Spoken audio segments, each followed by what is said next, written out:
Hello friends, स्वागत है फिर से आपका आपके अपने चैनल बी लाइक इंजीनियर्स में।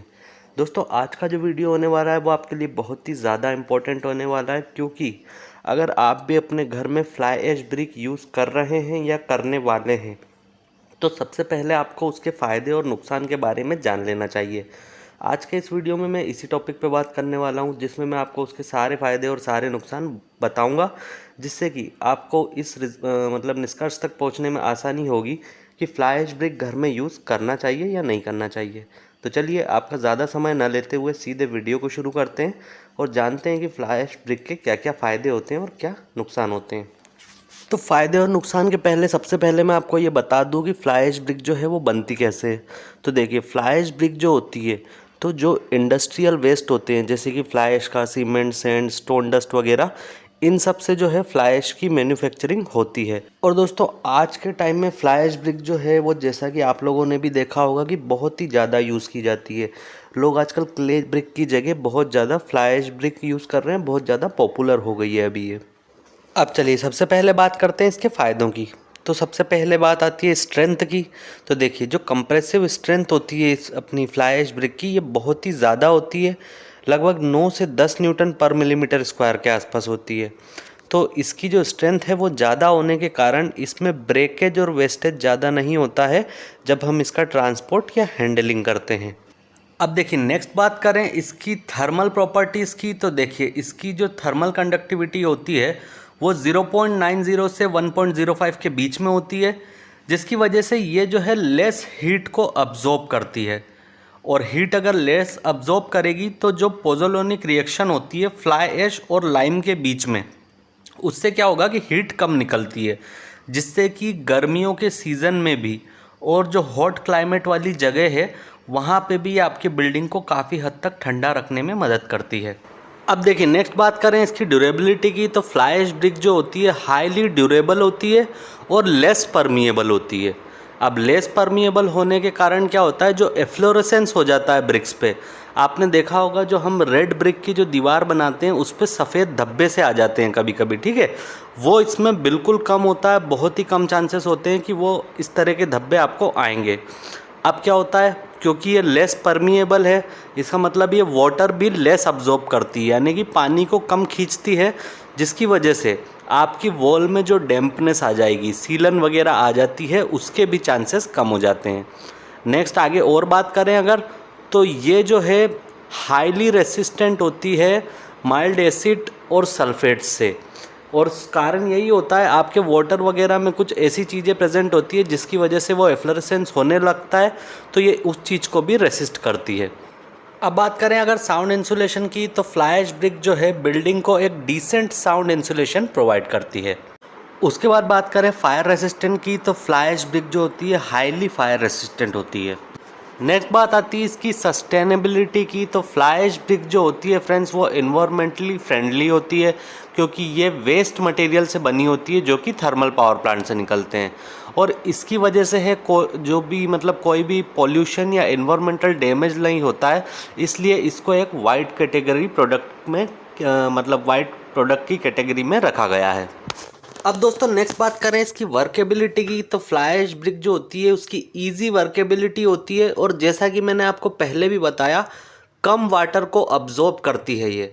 इसलिए एक तो क्या है कि जैसे हम जो हमारी लाल ईंट होती है, जो रेड क्ले ब्रिक होती है, उसको जो है हमको 24 घंटे तक पानी से गीला करना पड़ता है पहले से। तो इसमें क्या होता है कि वो चीज़ ज़रूरत नहीं होती है, इसको बस आप थोड़ा सा पानी छिड़क दो, इसके लिए बहुत हो जाता है, ठीक है। बाकी जो काम करने की जो टेक्निक होती है वो दोनों की सेम होती है, चाहे फ्लाई ऐश ब्रिक हो चाहे क्ले ब्रिक हो, दोनों की सेम होती है। इसके लिए कोई अलग से एक्स्ट्रा ट्रेनिंग की ज़रूरत नहीं पड़ती है। नेक्स्ट बात करें इसकी अवेलेबिलिटी की, यानी कि इजीली मिल जाती है या नहीं।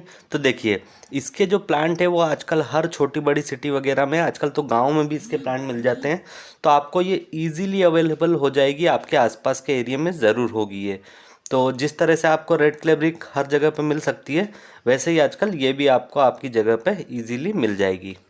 फिर बात आती है इसकी एप्लीकेबिलिटी की। तो देखिए, ये जो ब्रिक्स होती है ये आपके स्ट्रक्चर का जो पूरा लोड होता है उसको वो कम कर देती है, ठीक है। तो जो आपकी मल्टी स्टोरी बिल्डिंग्स होती है जिसमें बहुत सारे माले बनते हैं, उसके लिए ये बहुत ही सुइटेबल रहती है, क्योंकि क्या होता है कि इनका वेट कम है, इसका मतलब जो बिल्डिंग पे जो स्ट्रेस आएगा वो भी कम आएगा, इसलिए ये जो है मल्टी स्टोरी बिल्डिंग के लिए बहुत ही अच्छी होती है। अब बात आती है इसकी कॉस्ट की, यानी कि इस पर खर्चा कितना होगा। तो देखिए, सबसे पहली बात तो क्या है कि जैसा मैंने आपको बताया कि इसका जो शेप होता है वो बिल्कुल यूनिफॉर्म होता है, इसका साइज़ एकदम यूनिफॉर्म होता है, यानी कि सभी ब्रिक्स आपको लगभग सेम साइज़ में मिलती है, ठीक है। हमारी जो लाल वाली जो ईंट होती है वो थोड़ी टेढ़ी मेढ़ी हो सकती है, उनका साइज़ अलग अलग हो सकता है, लेकिन फ्लाई ऐश ब्रिक का साइज़ हमेशा एक होता है। तो क्या होता है कि ये जो है रेड क्ले ब्रिक्स की अपेक्षा ज़्यादा एरिया कवर करती है। साथ ही साथ जो हम जॉइंट्स के लिए बीच में जो मोर्टा डालते हैं, यानी कि जो मसाला डालते हैं, वो भी इसमें कम लगता है, लेबर की क्वांटिटी भी कम लगती है, और जो इसका कॉस्ट है, यानी कि जो आपको एक ईंट पे जो खर्चा पड़ता है वो जो क्ले ब्रिक है उसके मुकाबले लगभग 30% कम होता है। तो ये चीज़ भी आप ध्यान में रख के खरीदिएगा, इसका ये सबसे बड़ा फ़ायदा है। चलिए अब बात करते हैं कि इसके नुकसान क्या क्या है। तो देखिए, सबसे पहला तो अगर ये बराबर से नहीं बनी है, अच्छे से नहीं बनी है, तो इसमें बिल्कुल कोई स्ट्रेंथ नहीं रहेगी, ठीक है, और कंस्ट्रक्शन के लिए ये सूटेबल भी नहीं रहेगी। अब दूसरा, जो पुअर क्वालिटी की अगर ब्रिक है तो वो जो आपका कंक्रीट रहती है जिसके साथ इसका जॉइंट बनेगा उस पर भी ये नेगेटिव इम्पैक्ट डालती है, और इसकी वजह से वॉल की परमिएबिलिटी बढ़ सकती है जो कि स्ट्रक्चर को डैमेज करने में रिजल्ट हो सकती है। अब जो इसका नेक्स्ट डिसएडवांटेज आता है वो आता है कि इसकी क्या होता है कि जो इसकी फिनिशिंग होती है वो बिल्कुल स्मूथ होती है, इस वजह से कंक्रीट के साथ बॉन्डिंग थोड़ी सी कभी कभी कमज़ोर हो जाती है इसमें। और एक बात और है इसमें कि इसमें साइज़ का बड़ा ही लिमिटेशन होता है, सिर्फ मॉड्यूलर साइज़ के ब्रिक ही प्रोड्यूस हो पाती है। ये मॉड्यूलर साइज़ कितना होता है भी बता देता हूँ आपको।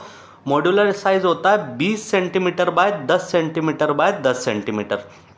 तो यही जो साइज़ की ब्रिक्स है इसमें हमको मिल पाती है। फिर नेक्स्ट बात आती है कि ये जो ब्रिक्स होती है ये जो सब ट्रॉपिकल एरियाज़ होते हैं जहाँ पे क्लाइमेट जो है थोड़ा सा वार्म होता है, यानी कि गर्म होता है, वहाँ के लिए सिर्फ सूटेबल होती है। क्योंकि होता क्या है कि ये जो ब्रिक्स है वो हीट को अब्जॉर्ब नहीं कर पाती है, ठीक है। मतलब अगर सर्दियों का टाइम है ना तो वो अब्जॉर्ब करेगी तो क्या होगा कि गर्म होगी, जिससे आपका कमरा भी गर्म रहेगा, लेकिन वो अब्जॉर्ब नहीं करती है, जिससे गर्मियों में तो आपका कमरा इससे थोड़ा सा ठंडा रह जाता है, लेकिन क्या होता है सर्दियों में बाहर की धूप को ये अब्जॉर्ब नहीं करती है, वहीं रोक देती है, उस कारण से आपका कमरा गर्म नहीं हो पाता है। तो ये एक और इसका डिसएडवांटेज है। अब बात करें इसकी मैकेनिकल स्ट्रेंथ की, तो मैकेनिकल स्ट्रेंथ इसकी लो होती है, लेकिन इसको सुधार सकते हैं हम। इसमें क्या करते हैं कि मार्बल वेस्ट या जो हम ब्लॉक्स के बीच में मोर्टार डालते हैं उससे जो है इसकी स्ट्रेंथ सुधर जाती है, मतलब थोड़ी सी बढ़ जाती है, तो इसका तो उपाय हो जाता है। अब लास्ट बात करते हैं कि ये जो ब्रिक्स होती है इनसे जो वॉल बनेगी उस पर लाइम प्लास्टर के एक बेकिंग कोट के बिना जिप्सम प्लास्टर नहीं किया जा सकता है। तो दोस्तों ये थे फ्लाई ऐश ब्रिक के फ़ायदे और नुकसान। उम्मीद करता हूँ आपको इससे रिलेटेड जो भी डाउट थे वो क्लियर हो गए होंगे। तो चलिए फ्रेंड्स, आज के वीडियो में इतना ही। वीडियो आपको ज़रूर पसंद आई होगी। अगर वीडियो वाकई में पसंद आई है तो वीडियो को लाइक और अपने दोस्तों के साथ शेयर करना बिल्कुल मत भूलिएगा। साथ ही साथ चैनल पर सब्सक्राइब करके बेल बटन को ऑन कर लीजिए, जिससे कि जब भी मैं इसी तरह का कोई इंपॉर्टेंट वीडियो आपके लिए अपलोड करूँगा तो उसका नोटिफिकेशन सबसे पहले आप तक पहुँच जाए। मिलूँगा अगले वीडियो में एक और नई बेहतर जानकारी के साथ। तब तक के लिए विदा लेना चाहूँगा। जय हिंद, धन्यवाद।